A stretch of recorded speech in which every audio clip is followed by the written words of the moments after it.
Okay students, so let's start with chapter number 11 of your macro economics, जिसका नाम है foreign exchange rate. अब इस यूनिट में दो चैप्टर आते हैं, एक आता है आपका चैप्टर नंबर 11 जो है फॉरेन एक्सचेंज रेट, और एक आता है चैप्टर नंबर 12 जिसका नाम है बैलेंस ऑफ पेमेंट। और ये दोनों चैप्टर का मिला के वेटेज है 6 मार्क का। छोटे छोटे चैप्टर्स है, जल्दी जल्दी खत्म करेंगे। Let's start with the chapter. The name of the chapter is foreign exchange rate. सबसे पहले what is the meaning of the term foreign exchange rate? देखो बड़ा सिंपल है। हर कंट्री के पास में खुद की एक करेंसी होती है जिसको हम बोलते हैं द होम करेंसी या फिर द डोमेस्टिक करेंसी। बाकी सारी करेंसीज हमारे लिए हो जाती है फॉरेन करेंसी। तो वेरी सिंपल, जिस भी रेट पे हम हमारी होम करेंसी या डोमेस्टिक करेंसी को दूसरी करेंसी के साथ में एक्सचेंज करेंगे, उस रेट को बोला जाएगा the foreign exchange rate. Clear? समझते हैं। It refers to the rate at which currency of one country is exchange with the currency of another country. For example, अगर आज चल रहा है $1 इज इक्वल टू 80 रुपीज, तो इसका मतलब होता है to acquire 1 unit of dollar we have to give 80 rupees of Indian currency. तो this is the exchange rate between US dollar and Indian rupee. What is the difference between depreciation and appreciation? बड़ा important है, समझते हैं। क्यों इसको समझना है पहले तो वो समझ लेते हैं। देखो, हम फॉर एग्जाम्पल मैं अभी आपको बोलता हूं कि $1 इज इक्वल टू 80 रुपीज चल रहा है, ठीक है। अब देखो दो पॉसिबल सिनेरियोज है। एक सिनेरियो ये है कि कल ये बढ़ के हो जाता है 90 रुपीज, और दूसरा सिनेरियो है ये कल बढ़ के कम हो जाता है और हो जाता है 70 रुपीज। मैं आपको पूछता हूं किस केस में इंडियन रूपी ने डेप्रिशिएट किया है। काफी लोग बोलेंगे सर अगर 80 का 70 हो गया तो वही हुआ ना डेप्रिसिएशन। नहीं, जब 80 का बढ़ के 90 हो जाएगा ना, तब हम बोलेंगे that Indian rupee has depreciated. देखो पहले हमें $1 के लिए कितना देना पड़ रहा था? 80 रुपीज। अब हमें $1 के लिए कितना देना पड़ रहा है? 90 रुपीज। तो सीधी बात है ना, हमारा डेप्रिसिएशन कब हुआ? जब dollar $1 is equal to 80 rupees की जगह पे $1 इज इक्वल टू 90 रुपीज हो गया। उसको बोलते हैं करेंसी डेप्रिसिएशन। और वहीं पे अगर 80 की जगह पे 70 हो जाता तो हमारे लिए अच्छा है ना। पहले हमें $1 के लिए 80 रुपीज देने पड़ रहे थे, अब हमें $1 के लिए 70 रुपीज देने पड़ रहे हैं, यानी हमारी करेंसी इंप्रूव हो गई है। तो उसको हम बोलते हैं करेंसी एप्रिसिएशन। क्लियर? फटाफट समझो। Currency depreciation refers to fall in the value of domestic currency in terms of foreign currency, और यहीं पे हो जाता है appreciation refers to rise in the value of domestic currency. Clear? It makes our country less valuable. Depreciation के कारण हमारी currency की वैल्यू कम हो जाती है, हमारी कंट्री की करेंसी लेस वैल्यूएबल हो जाती है। एप्रिसिएशन के कारण हमारी करेंसी ज्यादा वैल्यूएबल हो जाती है, मोर वैल्यूएबल। ठीक है। अब एक पॉइंट आपको यहां पे समझने की जरूरत है। फॉर एग्जाम्पल, पहले $1 इज इक्वल टू 80 रुपीज चल रहा था, ठीक है। $1 इज इक्वल टू 80 रुपीज चल रहा था। मैं बहुत सिंपल सा आपको एग्जाम्पल देता हूं। कल ये बढ़ के हो गया $1 इज इक्वल टू 90 रुपीज। तो हमारे लिए the value has depreciated, Indian rupee has depreciated. इसके कारण क्या होगा समझते हैं। पहले अगर मैं एक आईफोन यूएस से मंगाता था और लेट्स से एक आईफोन की वैल्यू थी $1000, तो पहले मुझे कितना पे करना पड़ता था? 1000 इंटू 80, पहले मुझे पे करना पड़ता था 80,000 रुपीज। आज मुझे कितना पे करना पड़ेगा? 1000 is into 90, that is 90,000 rupees. Clear? तो मेरे लिए क्या हुआ? मेरे लिए क्या हुआ? मेरे लिए जो इंपोर्ट है वो महंगा हो गया। तो जब भी हमारी करेंसी डेप्रिशिएट करती है तो हमारे लिए इंपोर्ट जो है वो एक्सपेंसिव बन जाता है, तो हम इंपोर्ट को कम कर देते हैं। We reduce the imports. वहीं पे अब यूएस के पॉइंट ऑफ व्यू से समझते हैं। पहले यूएस को $1 में कितने रुपीस मिलते थे? 80 रुपीज। अब वही यूएस को $1 के बदले में कितने रुपीस मिलेंगे? 90 रुपीज। फॉर एग्जाम्पल, पहले वो पेंसिल्स इंपोर्ट करता था इंडिया से, यानी इंडिया पेंसिल्स एक्सपोर्ट करती थी, और इंडिया में 1 पेंसिल की कीमत है 1 रुपीज। तो पहले अगर कोई भी इंसान $1 इंडिया में बेचता था तो उसको कितने रुपए मिलते थे? 80 रुपीज। और वो 80 रुपीज में कितनी पेंसिल खरीद पाता था? 80 पेंसिल्स। वहीं पे अब अगर वो आदमी $1 इंडिया में भेजेगा तो उसको कितने रुपीज मिलेंगे? 90 रुपीज। और 90 रुपीज में वो कितनी पेंसिल खरीद पाएगा? 90 पेंसिल्स। यानी वो ज्यादा खरीदेगा हमसे, तो उसका लिए हमारे लिए जो एक्सपोर्ट है वो बढ़ जाता है। ये याद रखना। तो डेप्रिसिएशन से क्या होता है? देखो, it leads to rise in export and the imports become हमारे लिए एक्सपेंसिव, तो हमारे फॉल इन इंपोर्ट। देखो, fall in import and rise in export. Depreciation के कारण हमारे एक्सपोर्ट बढ़ते हैं और हमारे इंपोर्ट कम हो जाते हैं, ये मैंने अभी अभी आपको समझा दिया। इसी का उल्टा इंपैक्ट आएगा करेंसी एप्रिसिएशन में। एप्रिसिएशन के कारण देखो क्या होता है, हमारे इंपोर्ट बढ़ जाते हैं और हमारे जो एक्सपोर्ट है वो कम हो जाते हैं। सेम उल्टा आप कैलकुलेशन कर लो तो आपको समझ में आ जाएगा। अब हम फटाफट समझते हैं कि इतनी देर से हम पढ़ रहे हैं $1 is equal to 80 rupees, $1 is equal to 90 rupees, ये डिसाइड कैसे होता है। तो what are the types of exchange rate? There are 3 types of exchange rate, fixed, flexible जिसको हम फ्लोटिंग भी कहते हैं, and manage floating exchange rate. ठीक है, फटाफट समझते हैं। समरी आपके लिए मैंने यहाँ पे दे रखी है, मैं आपको समझाऊंगा पूरा, डोंट वरी। सबसे पहले फिक्स्ड एक्सचेंज रेट, नाम से समझ में आ रहा है, फिक्स्ड मतलब something which is not changing. तो यहाँ पे क्या होता है, यहाँ पे गवर्नमेंट जो होती है वो वैल्यू को फिक्स कर देती है। ठीक है, फॉर एग्जाम्पल गवर्नमेंट ने फिक्स कर दिया $1 इज इक्वल टू 80 रुपीज। अब बोलने से नहीं हो जाता है, बोलने से नहीं होता है। देखो इट्स वेरी सिंपल, आपको किसी भी चीज की वैल्यू को अगर फिक्स रखना है ना, तो आपको उसका उतना स्टॉक मेंटेन करना पड़ेगा। ठीक है, फॉर एग्जाम्पल गवर्नमेंट को लग रहा है कि वैल्यू बढ़ रही है, बहुत ज्यादा बढ़ रही है, तो वो अपने डॉलर बेचना शुरू कर देगी, सप्लाई को इक्वल कर देगी।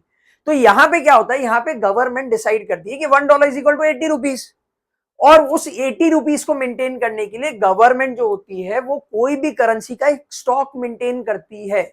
इसको बोलते हैं फिक्स्ड एक्सचेंज रेट। अब इसके अंदर में दो और आते हैं जिसको हम बोलते हैं, एक होता है हमारा गोल्ड स्टैंडर्ड और एक होता है ब्रेटन वुड सिस्टम, बट वो हम कभी और बात करेंगे। आज के लिए हम सिर्फ वन शॉर्ट वीडियो में समरी कवर कर रहे हैं। फिक्स्ड एक्सचेंज रेट का मतलब क्या हो गया, exchange rate is determined by the government, government decide कर देगी। No involvement of market forces, demand and supply का कोई लेना देना नहीं है यहाँ पे सिर्फ और सिर्फ गवर्नमेंट इन्वॉल्व होगी। To implement country needs to maintain large reserve of foreign exchange, जो मैंने आपको बताया कि अगर कंट्री को ये मेंटेन करके रखना है तो कंट्री को बहुत ज्यादा दूसरी करेंसीज के बहुत बड़े बड़े रिजर्व्स मेंटेन करने पड़ेंगे।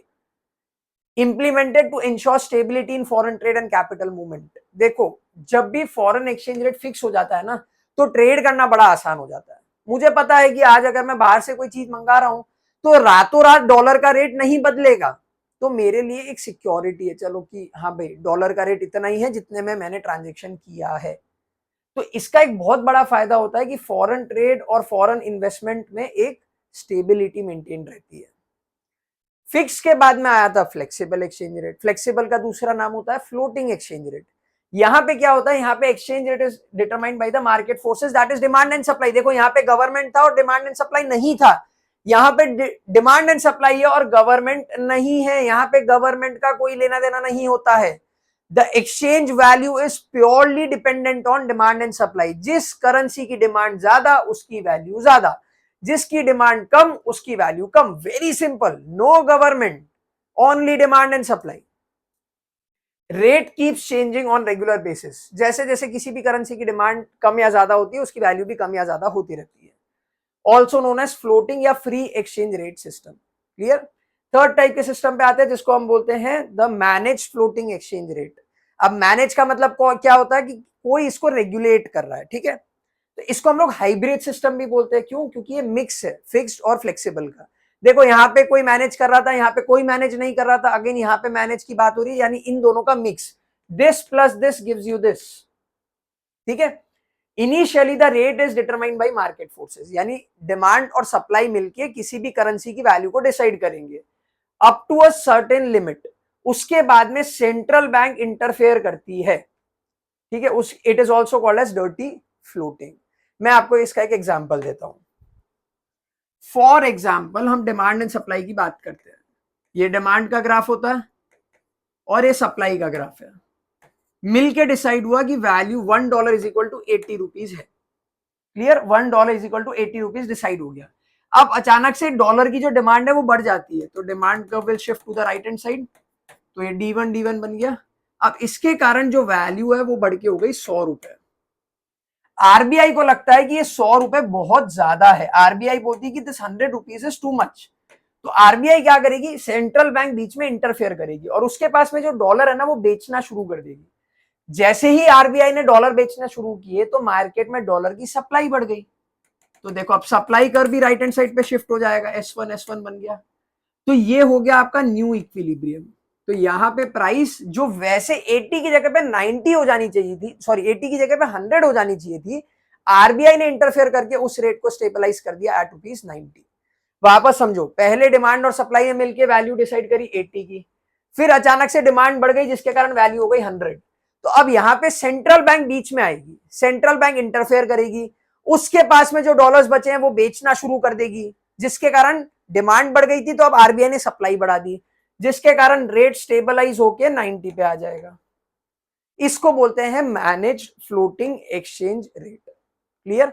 देखो ये ग्राफ देख लो एक बार, इक्विलिब्रियम रेट कैसे डिसाइड होता है, जहां पे डिमांड और सप्लाई मीट होता है उसको हम बोलते हैं इक्विलिब्रियम पॉइंट, और वो हमारा रेट हो जाता है। अगर डिमांड बढ़ गई तो रेट बढ़ जाएगा, डिमांड कम हो गई तो रेट कम हो जाएगा। It's very simple. फटाफट आते हैं, what are the merits and demerits of flexible या फिक्स्ड एक्सचेंज रेट। सबसे पहले फिक्स की बात करेंगे, फिर फ्लेक्सिबल की बात करेंगे। फिक्स्ड एक्सचेंज रेट याद करो क्या था, जिसमें गवर्नमेंट डिसाइड करती है, बहुत ज्यादा रिजर्व मेंटेन करना पड़ता है, डिमांड एंड सप्लाई का कोई रोल नहीं होता है। तो यहाँ पे सबसे बड़ा मेरिट स्टेबिलिटी, मैंने आपको बताया एक्सचेंज रेट स्टेबल रहता है, ये सबसे बड़ा मेरिट है। प्रिवेंट्स स्पेक्युलेटिव एक्टिविटी, स्पेक्युलेटिव का मतलब होता है एक तरीके से गैम्बलिंग। आपको लग रहा है कि कल डॉलर का वैल्यू बढ़ जाएगा तो आप खरीद लोगे, यहां पे तो ऐसा कुछ हो ही नहीं सकता है, डॉलर का वैल्यू बढ़ेगा ही नहीं क्योंकि द रेट इज फिक्स्ड। तो ऐसे केस में गैम्बलिंग एक्टिविटी होती ही नहीं है, फॉरेक्स में ट्रेडिंग होती ही नहीं है। और third point, it promotes international trade. मैंने बताया था ट्रेड के लिए इट इज वेरी सूटेबल, ताकि वैल्यू अगर स्टेबल रहती है तो it is very suitable for international trade and international investment. तो ट्रेड भी बढ़ेगा, इन्वेस्टमेंट भी बढ़ेगा। What are the demerits? सबसे पहले बहुत बड़ा रिजर्व मेंटेन करना पड़ता है, और हर कंट्री के पास में इतना बड़ा रिजर्व मेंटेन करने का कैपिटल नहीं होता है। Second, difficulty in fixing the exchange rate, it is not that easy. ठीक है, calculations are not that easy. Exchange rates are not permanently fixed, ये भी एक बात है ना, परमानेंटली तो फिक्स हो ही नहीं सकती है। आपके पास में कितना रिजर्व है उसके ऊपर भी बहुत चीजें मैटर करेगी। तो the values can not be fixed on a permanent basis. यहीं पे अगर मैं फ्लेक्सिबल एक्सचेंज रेट की मेरिट या डीमेरिट की बात करता हूं तो सबसे बड़ा मेरिट होता है no need of huge foreign exchange reserves. जो हमने फिक्स का डीमेरिट पढ़ा कि बहुत सारे रिजर्व मेंटेन करने पड़ते हैं, यहां पे उतने ज्यादा रिजर्व मेंटेन करने की कोई जरूरत नहीं है। मेंटेन्स इक्विलिब्रियम लेवल, डिमांड और सप्लाई से डिसाइड होता है, तो एक फेयर वैल्यू हमें मिलती है करेंसी की, कि एक्चुअली में करेंसी की वैल्यू इतनी होनी चाहिए, जिसकी डिमांड ज्यादा उसकी वैल्यू ज्यादा, तो we get a fair value of the currency. Ensures optimum utilisation of the resources. देखो करेंसी की वैल्यू बढ़ रही है या कम हो रही है, उससे एक्सपोर्ट इंपोर्ट बढ़ेगा, हमारे रिसोर्सेज का ऑप्टिमम यूटिलाइजेशन होगा। Demerits, it leads to instability. Fixed का सबसे बड़ा मेरिट था कि स्टेबिलिटी होता है, यहां पे कोई स्टेबिलिटी नहीं होता है, जिसके कारण स्पेक्यूलेशन बढ़ता है। आज अगर मुझे पता है कि डॉलर का रेट कल बढ़ने या कम होने वाला है तो मैं गैम्बलिंग एक्टिविटी शुरू कर दूंगा। Third point, it creates inflation, ये वेरी इंपॉर्टेंट पॉइंट। देखो अगर करेंसी की वैल्यू जो है वो स्टेबल नहीं है, और अगर मेरे लिए इंपोर्टेड गुड्स जो हैं वो महंगे हो गए, रॉ मटेरियल्स महंगे हो गए जो मैं इंपोर्ट कर रहा हूं, तो उसके कारण मेरा प्रोडक्शन कॉस्ट कंट्री में बढ़ जाएगा। सिंपल सी बात है, फॉर एग्जांपल मैं ये जो पेन बनाता हूं इसके रॉ मटेरियल्स मैं यूएस से इंपोर्ट करता था और वो मुझे पड़ते थे लेट्स से 20 रुपए के, तो ये पेन बना के मैं 50 रुपए में बेच देता था। लेकिन अब अगर करेंसी की वैल्यू बहुत ज्यादा चेंज हो रही है, जिसके कारण रॉ मटेरियल पहले जो मुझे 20 रुपए में मिलते थे अब वो मुझे 30 रुपए में मिल रहे हैं, तो मैं ये पेन 60 में बेचूंगा क्योंकि मेरा प्रोडक्शन कॉस्ट बढ़ गया है। तो कंट्री में क्या आ गया, कंट्री में आ गया इन्फ्लेशन। इन्फ्लेशन क्यों आया? Because of the change in the value. Change in the value क्यों हुआ? Because of flexible exchange rate. Simple. चलो अब आते हैं what is the difference between devaluation and depreciation. फटाफट इसको समझ लेते हैं, डेप्रिसिएशन और डीवैल्यूएशन में क्या फर्क होता है। सबसे पहले डीवैल्यूएशन, देखो दोनों का मतलब एक ही होता है, जब भी हमारी डोमेस्टिक करेंसी की वैल्यू फॉल हो जाती है तो वही होता है डीवैल्यूएशन और वही होता है डेप्रिसिएशन। दोनों के बीच में जो फर्क होता है वो होता है because of their reason. Devaluation government करती है, जानबूझ के अपनी करेंसी को वीक कर दिया। जानबूझ के जब गवर्नमेंट अपनी करेंसी को वीक कर देती है उसको बोलते हैं डीवैल्यूएशन। और जब मार्केट फोर्सेस के कारण जब हमारी करेंसी की वैल्यू कम हो जाती है उसको बोलते हैं डेप्रिसिएशन। यानी दोनों ही केस में डोमेस्टिक वैल्यू की जो करेंसी है सॉरी डोमेस्टिक करेंसी की जो वैल्यू है वो कम हो रही है, यहाँ पे गवर्नमेंट कर रही है, यहाँ पे डिमांड एंड सप्लाई के कारण हो रहा है। तो देखो गवर्नमेंट कहां पे करती है, गवर्नमेंट करती है इन फिक्स्ड एक्सचेंज रेट, तो this happens in fixed exchange rate. और डिमांड एंड सप्लाई कहां करता है, फ्लेक्सिबल एक्सचेंज रेट के अंडर में। ये कौन करेगा, it is in control of government, it is in control of demand and supply, ठीक है। तो it happens under fixed exchange rate, it happens under flexible exchange rate. देखो याद रखो, आप काफी लोगों के दिमाग में क्वेश्चन आ रहा होगा, गवर्नमेंट क्यों कम करेगी वैल्यू। सिंपल सी बात है ना, हमने पढ़ा डिप्रिसिएशन या फिर करेंसी की वैल्यू जब कम हो जाती है उससे क्या होता है, हमारा एक्सपोर्ट बढ़ता है और हमारा इंपोर्ट कम होता है। तो एक बहुत बड़ा रीजन है। अब फटाफट हम लोग इतनी देर से डिमांड सप्लाई कर रहे हैं, तो हमें फॉरेन करेंसी की डिमांड क्यों है, why do we need foreign currency, what are the reasons of demand of foreign currencies या फॉरेन एक्सचेंज। फटाफट इसको पढ़ते हैं। सबसे पहला पॉइंट, इंपोर्ट। जब भी हम बाहर से कोई भी गुड्स एंड सर्विसेज मंगाते हैं तो हमें पेमेंट करना पड़ता है उनकी करेंसी में। फॉर एग्जाम्पल मैंने यूएस से कोई गुड्स मंगाए हैं तो मुझे पेमेंट करना पड़ेगा यूएस डॉलर में, तो मेरी demand for US dollar increases because of imports. Tourism, अगर मुझे वहां घूमने जाना है तो मुझे यूएस डॉलर खरीदने पड़ेंगे, वहां जाके मैं इंडियन रुपये में पेमेंट नहीं कर सकता हूं। तो why is the demand for foreign currency increasing, because we are going there for tourism. Unilateral transfers to abroad, for example मेरा भाई जो है वो कनाडा में रहता है, तो अगर मुझे उसको पैसे भेजने हैं तो मैं उसको इंडियन रुपी नहीं भेजूंगा, सबसे पहले मैं मेरे इंडियन रुपी को एक्सचेंज कराऊंगा कैनेडियन डॉलर्स में और फिर मैं उसको कैनेडियन डॉलर भेजूंगा। तो अगर मुझे बाहर किसी को पैसे भेजने हैं तो भी मुझे फॉरेन करेंसी खरीदनी पड़ेगी। Fourth point, purchase of asset. अगर मुझे बाहर की कंट्री में कोई असेट खरीदना है तो ऑब्वियस सी बात है मुझे उनकी करेंसी में पेमेंट करना पड़ेगा, तो I have two by there currency. Speculation, मैंने आपको बताया स्पेक्यूलेशन मतलब गैम्बलिंग। अगर मुझे लग रहा है कल यूएस डॉलर बढ़ेगा तो मैं आज यूएस डॉलर खरीद लूंगा, अगर मैंने आज यूएस डॉलर खरीदा तो मैंने क्या बढ़ा दिया, उनका demand. And what are the reasons for supply, हमारी कंट्री में फॉरेन करेंसीज कहां से आती है, क्यों आती है, तो जब हम गुड्स एंड सर्विसेज एक्सपोर्ट करते हैं, अब हमने गुड्स बेचे हैं तो उनको हमारी करेंसी में पेमेंट करना पड़ेगा, तो वो क्या करेंगे, वो अपनी करेंसी बेचेंगे हमें और हमसे हमारे रुपी खरीदेंगे। तो जैसे ही उन्होंने अपनी करेंसी मुझे बेची तो मेरी कंट्री में क्या आ गया, उनकी फॉरेन करेंसीज आ गई। सेकंड, फॉरेन इन्वेस्टमेंट, जब वो लोग बाहर से पैसा इन्वेस्ट करते हैं तो हमारी कंट्री में क्या आ रहा है, उनकी करेंसी आ रही है।